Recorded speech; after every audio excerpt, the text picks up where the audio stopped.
Assalamualaikum warahmatullahi wabarakatuh. Saya NF dari Pustaka Suara. Saya menghadirkan satu buku sejarah berjudul Kisah Perjuangan Menegakkan Kerajaan Belambangan. Buku ini ditulis oleh Sri Adi Utomo yang diterbitkan oleh Sinar Wijaya tahun 1987. Memang buku ini cukup lama, diterbitkan tahun 1987, tapi konteks sejarah selalu melewati batas waktu, sehingga dibaca tahun 2024 ini pun tidak kehilangan substansi, tidak kehilangan inti ceritanya, yakni bagaimana Belambangan itu didirikan dan bagaimana perjalanannya. Oke, saya akan mulai saja, dan semua yang saya hadirkan ini adalah disarikan dari buku tersebut. Belambangan didirikan oleh Arya Wiraraja tahun 1294. Belambangan tak berada di bawah Majapahit, melainkan dia sejajar dengan Majapahit. Ini berkaitan dengan perjanjian Raden Wijaya, yakni pendiri Majapahit, dengan Arya Wiraraja yang saat itu hendak menghancurkan Kediri. Semula Belambangan berkedudukan di Lumajang. Makin lama Lumajang makin ramai sebagai pusat ekonomi. Para pedagang berdatangan dari Panarukan, Pasuruan, Gresik, Sedayu, dan lainnya. Di bawah Arya Wiraraja, Belambangan menjadi sebuah kerajaan yang cukup maju. Di sisi lain, anak dari Arya Wiraraja, yakni Arya Nambi, yang memiliki jasa besar bagi Majapahit, mengabdikan dirinya di Majapahit, yakni dengan menjadi seorang patih. Ketika pengangkatan Nambi sebagai patih inilah terjadi gejolak, yakni ketidakpuasan dari Ranggalawe yang akhirnya memberontak kepada Majapahit. Istilah memberontak ini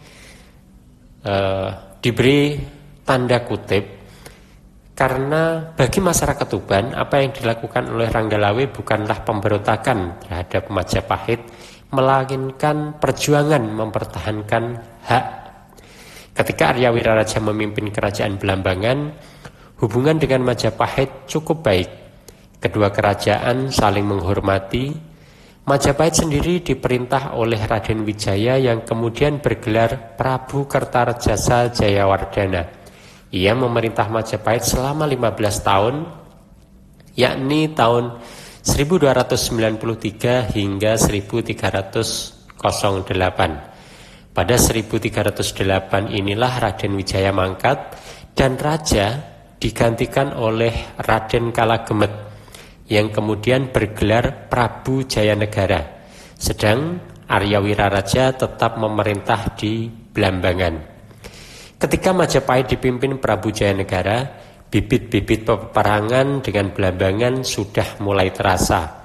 Apalagi di bawah Jayanegara, Majapahit didera konflik internal terkait pembagian jabatan dan upaya-upaya menyingkirkan orang-orang yang dulu berjasa selama pendirian Majapahit. Maka muncullah beberapa pemberontakan, di antaranya sudah kita kenal seperti pemberontakan Prakuti yang menyebabkan Jayanegara harus menyingkir ke Bedander dan dikawal oleh Gajah Mada. Raja kemudian berhasil kembali ke keraton dan memerintah Majapahit. Sedang Gajah Mada kemudian mendapatkan kedudukan tinggi dari jasanya tersebut hingga kemudian menjadi Mahapatih Majapahit. Prabu Jayanegara kemudian dibunuh oleh Tabib Ratanca, dan Ratanca kemudian dibunuh oleh Gajah Mada. Ini sebuah tragedi di dalam keraton Majapahit. Prabu Jayanegara sangat berambisi untuk memulihkan kejayaan Singasari, yakni kerajaan sebelum berdirinya Majapahit. Arya Wiraraja kemudian berusaha untuk memperkuat pasukan perangnya dan selalu berjaga-jaga jika ada serangan dari Majapahit. Di sisi lain, posisi Nambi di Majapahit makin terpinggirkan hingga ia memutuskan untuk balik ke Lumajang, yang saat itu Arya Wiraraja sedang mengalami sakit. Nambi kemudian enggan kembali ke Majapahit, yang itu dijadikan alasan oleh Gajah Mada untuk menyerang Blambangan. Pertempuran pun tak terelakkan. Namun Majapahit gagal menduduki Blambangan. Pada tahun 1311 Arya Wiraraja meninggal. Nambi menggantikannya dengan gelar Prabu Arya Nambi. Nambi kemudian menjalin hubungan kerjasama dengan Raja-Raja Bali. Ini sebagai upayanya untuk memperkuat posisi Blambangan di hadapan Majapahit. Sedang Majapahit dipimpin oleh Dyah Ayu Sri Gitarya yang bergelar Ratu Ayu Tribuana Tunggadewi Jaya Wisnuwardani. Raden Ayu Tribuana Tunggadewi ini bersama suaminya Raden Kertawardhana atau Raden Cakradara memerintah Majapahit mulai 1328 hingga 1350. Majapahit terus memperkuat pasukannya, dan pada tahun 1332 Prabu Arya Nambi meninggal. Lantaran tak memiliki keturunan, maka kedudukan raja dibiarkan tetap kosong. Hingga akhirnya ketika Majapahit dipegang Prabu Hayam Wuruk, Blambangan mengadakan pendekatan-pendekatan hingga akhirnya 1389 Pangeran Wirabumi mendapat restu dari Majapahit untuk memerintah Blambangan. Wirabumi sendiri adalah putra dari Prabu Hayam Wuruk dari seorang selir. Untuk memperkuat hubungan antara Blambangan dan Majapahit, Prabu Wirabumi menikah dengan Dyah Negarawardhani, yakni adik dari Wikramawardhana. Prabu Wirabumi sempat membangun istana di dekat kota Bunger, yakni Probolinggo, namun kemudian dipindah ke timur dekat Muncar. Waktu itu Muncar adalah bandar yang cukup besar. Pada tahun 1400, kekuasaan Majapahit diserahkan kepada Dewi Suhita, salah seorang putri Wikramawardhana dengan seorang selir. Penyerahan tanpa melibatkan musyawarah inilah memunculkan banyak protes dari kalangan istana. Salah satunya datang dari Prabu Wirabumi sendiri. Wikramawardhana sempat menduduki posisi Raja Majapahit kembali, namun tak bisa mengubah keadaan yang sudah kacau dan panas, hampir saja ada peperangan. Hingga akhirnya perang Blambangan dan Majapahit pun tak terelakkan. Prabu Wirabumi pun terbunuh dalam peperangan itu. Singkat kisah, Prabu Wirabumi meninggal dalam perang yang dikenal dengan Perang Paregreg. Blambangan kemudian dipimpin oleh Prabu Dedali Putih yang merupakan putra dari Prabu Wirabumi. Pada masa pemerintahan Prabu Dedali Putih inilah muncul wabah penyakit yang sangat mematikan. Banyak warga Blambangan yang mati. Akhirnya ada tabib dari Arab yang berhasil menyembuhkan warga.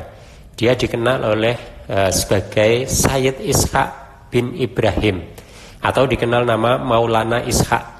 Tokoh inilah yang kemudian dinikahkan dengan anaknya yang bernama Dewi Sekardadu, yang kemudian hari memiliki putra bernama Jaka Samudra atau dikenal dengan Raden Paku, dan yang kemudian hari dikenal dengan nama Sunan Giri. Tapi kita tidak akan memperpanjang kisah Sunan Giri ini, karena sebelumnya juga sudah pernah kami ceritakan tentang Jaka Samudra ini. Oke, kita lanjut di kisah Blambangan lebih dulu. Ketika Prabu Dedali Putih meninggal, sejarah Blambangan tak banyak diketahui orang. Namun, sejumlah literatur menyebut kerajaan dilanjutkan oleh Prabu Santaguna, yakni tahun 1500 sampai 1587. Pada masa itu, Majapahit sudah memasuki masa suram dan Kesultanan Demak Bintoro mulai berdiri. Pada masa Demak dipimpin oleh Sultan Trenggono, Blambangan kembali menjadi incaran perluasan kekuasaan. Demak merasa sebagai kelanjutan dari Majapahit, sehingga Blambangan harus takluk di bawah Demak Bintoro. Sultan Trenggono mengirim Sunan Gunung Jati atau Fathahillah untuk menggempur Panarukan yang menjadi bagian penting Blambangan. Untuk memperkuat posisinya, Blambangan menjalin kerjasama dengan Portugis tahun 1528. Ketika Perang Demak dan Blambangan berlangsung, pasukan Demak berhasil dipukul mundur. Pada tahun 1546, Demak menggempur lagi dan gagal lagi. Bahkan Sultan Trenggono gugur dalam peperangan itu. Ketika Demak runtuh dan kerajaan beralih ke Pajang di bawah kekuasaan Mas Karebet atau Sultan Hadiwijaya, perang kembali terjadi. Pasukan Pajang tak mampu menaklukkan Blambangan. Bahkan Blambangan di bawah Prabu Santaguna kembali besar dan hingga Sang Prabu meninggal tahun 1578. Raja kemudian digantikan oleh putranya bernama Prabu Satmoatmojo. Sedang Pajang sudah runtuh dan Mataram di bawah Panembahan Senopati lahir, yakni 1575. Panembahan Senopati sangat terkenal keahliannya dalam siasat perang. Blambangan pun akhirnya mampu ditaklukkan. Hanya saja Blambangan tetap diberi kebebasan untuk mengurus kerajaannya. Hingga terjadilah peristiwa pemberontakan Adipati Kaninten dari Pasuruan yang berusaha hendak membebaskan diri dari Mataram. Panembahan Senopati menganggap Pasuruan didukung oleh Blambangan, sehingga pertempuran Mataram dengan Blambangan kembali berkobar. Ketika Mataram dipimpin oleh Sultan Agung Hanyakrakusuma tahun 1613-1645, Blambangan kembali diserang. Bahkan serangan sebanyak 4 kali, yakni tahun 1625, tahun 1636, tahun 1639, dan serangan tahun 1645. Tapi tak banyak yang membawa hasil. Salah satu penyebabnya adalah Prabu Santo Atmojo mencari dukungan ke kerajaan-kerajaan di Bali. Nah, itulah sekelumit sejarah tentang kerajaan Blambangan yang sekarang dikenal di Banyuwangi dan sekitarnya. Bagaimana perjalanan Blambangan itu dari mulai era Majapahit Demak, Pajang, hingga era Mataram. Anda tentu penasaran dengan buku ini dan Anda bisa langsung mencari bukunya. Sekali lagi, bukunya berjudul Kisah Perjuangan Menegakkan Kerajaan Blambangan yang ditulis oleh Sri Adi Utomo, diterbitkan oleh Sinar Wijaya tahun 1987.